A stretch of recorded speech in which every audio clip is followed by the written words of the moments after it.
যুক্তরাষ্ট্রের আরোপ করা বড় অংশের শুল্ক কমানোর জন্য আলোচনার মধ্যেই মার্কিন যুক্তরাষ্ট্র থেকে 25টি বোয়িং কিনছে সরকার, এমনটি জানালেন বাণিজ্য উপদেষ্টা। এবং যেমনটি বলা হলো যে বাণিজ্য ঘাটতি মেটাতে আরো বেশ কিছু উদ্যোগ গ্রহণ করা হয়েছে, কিন্তু এর মধ্য দিয়ে আসলে আমরা যদি জানতে চাই যে শুল্কের চাপ কমবে কিনা, আর বাংলাদেশের জন্য আসলে এই সিদ্ধান্ত আত্মঘাতী হতে যাচ্ছে কিনা এই ব্যয়বহুল সিদ্ধান্তের। বাংলাদেশ এর আগেও বোয়িং কিনেছে এবং সম্ভবত এটা কেনা হয়েছিল সাপ্লায়ার্স ক্রেডিটে। সেই বোয়িং কেনার সিদ্ধান্ত নেওয়া হয়েছিল মাহবুব জামিল সাহেব যখন বিমান উপদেষ্টা ছিলেন, সেই 111-এর সরকারের সময়, আমার যতদূর মনে পড়ে। এবং তারপরে আওয়ামী লীগ সরকারের সময় এই বোয়িং কেনা হয়েছে এবং এই বোয়িং কিন্তু সাপ্লায়ার্স ক্রেডিটে কেনা হয়েছে এবং এই বোয়িং এর গ্যারান্টার হচ্ছে সরকার। কেনে বিমান প্রতিষ্ঠান হিসেবে, কিন্তু এটার গ্যারান্টি দেয় হচ্ছে সরকার, আমাদের রাষ্ট্র। এবং রাষ্ট্রীয় গ্যারান্টি মূলে এই বিমান কেনা হয়। 25টা বোয়িং এর যে দাম, এটা শেষ পর্যন্ত কি হবে, এটা ঋণ হবে আসলে বাংলাদেশের জন্য। এবং এই টাকাটা সাপ্লায়ার্স ক্রেডিট হিসেবে চলে আসবে, বাংলাদেশ কিস্তিতে ধীরে ধীরে ধীরে ধীরে এই বোয়িং এর দাম পরিশোধ করবে, আমি যতটুকু বুঝি। কেননা বাংলাদেশের পক্ষে নগদ টাকা দিয়ে বিমান কেনার সক্ষমতা নাই। 25টা বোয়িং এর দাম দিতে গেলে কালকে আমাদের রিজার্ভ অর্ধেক হয়ে যাবে অথবা তার চেয়েও কমে যাবে। ফলে এইটা আসলে দীর্ঘমেয়াদী ঋণের তলে পড়ে সরকার যেটা করার চেষ্টা করছে, দেখানোর চেষ্টা করছে যে আমাদের সঙ্গে আমেরিকার বাণিজ্য ঘাটতি কমাচ্ছি আমরা অথবা কমিয়ে নেওয়া হচ্ছে।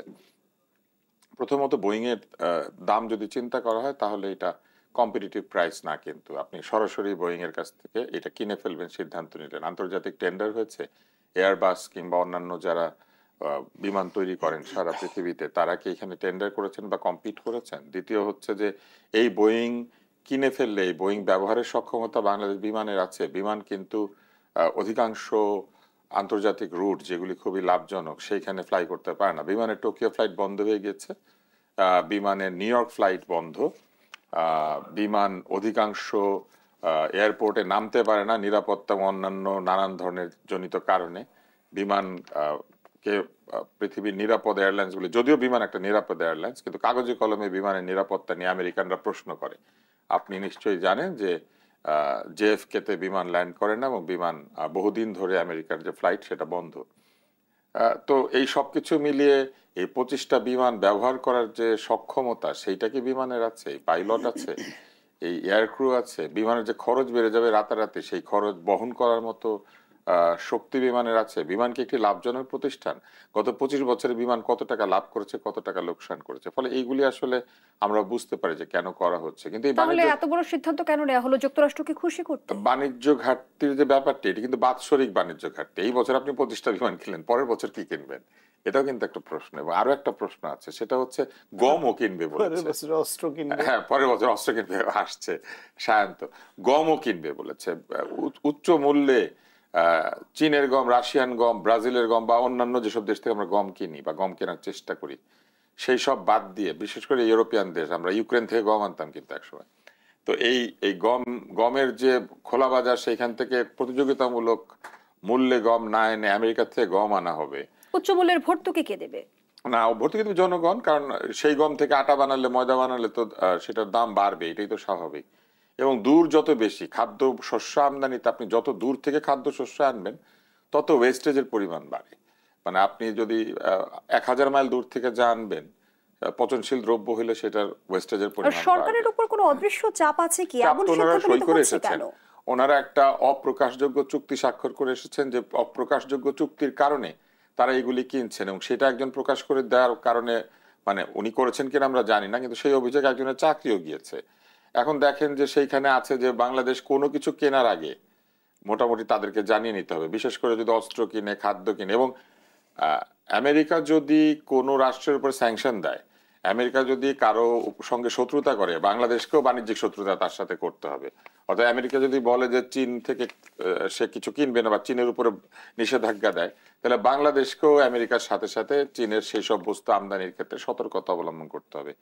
এইটা তো আসলে একটি স্বাধীন দেশের জন্য, স্বাধীন অর্থনীতির জন্য কাম্য না। তাহলে ভবিষ্যতে বাংলাদেশ চীন এবং যুক্তরাষ্ট্রের সাথে ভারসাম্যমূলক সম্পর্ক কিভাবে স্থাপন করবে? ভারসাম্যকে আপনি মনে করেন যে এখন যে সরকার আছে তারা কারোর সাথে ভারসাম্য রাখার চেষ্টা করেছে? সরকারের 48 ঘন্টাও হয় নাই, তারা মুরগির গলা আবিষ্কার করে পাশের দেশকে একটা হুমকি দিয়ে দিয়েছিল।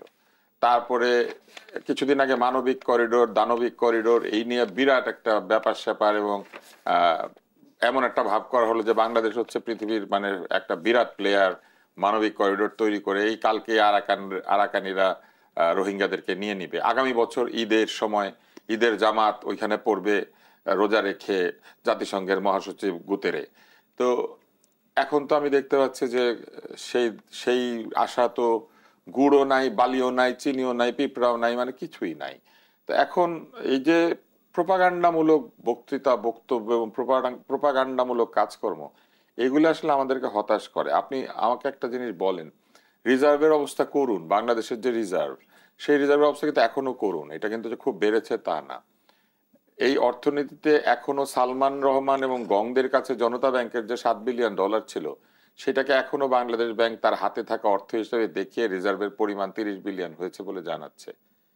এবং আরো ব্যাপার হচ্ছে যে এই যে 25টা বোয়িং কিনবে, এইসব কিনবে, এই রিজার্ভ যার, সে কি 25টা বোয়িং কেনার মতো গ্যারান্টার হতে পারে? ধরেন বিমান যদি কালকে এটা পরিশোধ করতে না পারে কোনো কারণে, আমাদের রাষ্ট্র কিন্তু গ্যারান্টার, এই কিস্তি আমাদের রাষ্ট্রকে পরিশোধ করতে হবে।